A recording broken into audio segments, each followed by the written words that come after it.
Chittoor update news కి స్వాగతం. చిత్తూరు ప్రభుత్వ ప్రధాన ఆసుపత్రిలో అపోలో యాజమాన్యంచే గతంలో కంటే సేవలు మెరుగుపడ్డాయా లేదా అనే పరిశీలన చేస్తున్నామని, ఇంకా చాలా సమయం పట్టి అవకాశం ఉంది కాబట్టి తాము పరిశీలనలో వచ్చిన అంశాలను విజయవాడ డైరెక్టర్ సెకండరీ హెల్త్ కమిషనర్కు నివేదికగా సమర్పిస్తామని మంగళవారం Andhra Pradesh joint commissioner doctor N Ramesh Nath మీడియాకు వివరించారు.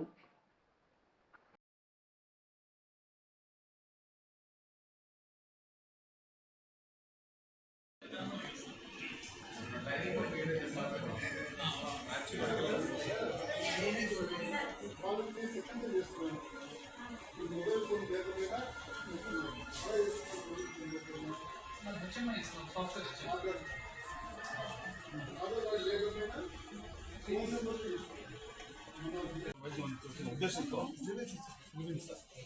ఇవ్వాలని ఆ రోజు చేశారు, కానీ అదే ఆచరణ ఈరోజు ఇక్కడ జరగడం లేదు సార్. చాలా వరకు ఏమిటంటే సమన్వయ లోపం ఉంది సార్. ఇక్కడ ప్రధానమైన అంశం అపోలో మెయింటెనెన్స్ వచ్చిన తర్వాత గవర్నమెంట్ సెక్టర్ సైడ్ ఉండి పక్కదారి పెట్టి చేశారు. వాళ్ళు ఏమి ఇక్కడ అడ్మినిస్ట్రేషన్ అథారిటీలు ఏమి వాళ్ళకి ఇన్వాల్వ్మెంట్ ఏమి ఉండదు సార్. టోటల్ ఇన్వాల్వ్మెంట్ మొత్తం కార్పొరేట్ స్థాయిలో వాళ్ళు గవర్నమెంట్ హాస్పిటల్ నుంచి ఇట్లా ప్రైవేట్ అపోలో హాస్పిటల్కి ఇచ్చాము. సో ద స్టేటస్ ఎలా ఉంది, ఇప్పుడు వాళ్ళకి ఇవ్వడం వలన సర్వీసెస్ ఇంప్రూవ్ అయినాయా లేదా, వాళ్ళ స్టేటస్ తెలుసుకునే దానికోసం రావడం జరిగింది. అది మేము ఇంకా పూర్తి స్థాయిలో కంప్లీట్ కాలేదు, అంత స్థాయిలో చూసుకుని మేము పై వాళ్ళకి నివేదిక అందిస్తాం. అంటే ఇంప్రూవ్మెంట్స్ గవర్నమెంట్ సెటప్ నుంచి వాళ్ళకి ఇచ్చిన తర్వాత సర్వీసెస్ ఎట్లా ఉన్నాయి, పబ్లిక్ పేదవాళ్ళకి ఏ విధంగా ఉన్నాయని స్టడీ చేయడానికి బట్టి మీరు రావడం జరిగింది. ఇంకా పూర్తి స్థాయిలో ఇంకా చూడలేదు మేము. ఇక్కడ నుంచి బదిలీపోయిన వెళ్ళిపోతున్నారు కానీ ఇక్కడికి ఎవరు రావు. మేము సో ఈ నివేదికను మా పై అధికారులు తెలియపరుస్తాము, వాళ్ళు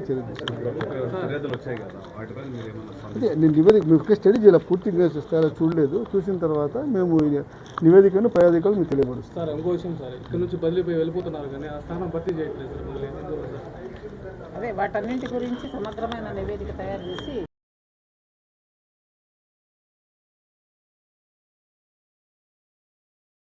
ఉద్దేశం ఏమంటే ఈ విధంగా చేయడం వలన ప్రజలకు ఏ విధమైన మెరుగైన సేవలు అందుతున్నాయి, వాటి స్టేటస్ ఎట్లా ఉంది, అప్పటికి ఇప్పటికి ఎలా ఉంది అనేది చూసుకొని నివేదిక మేము అందజేస్తాం.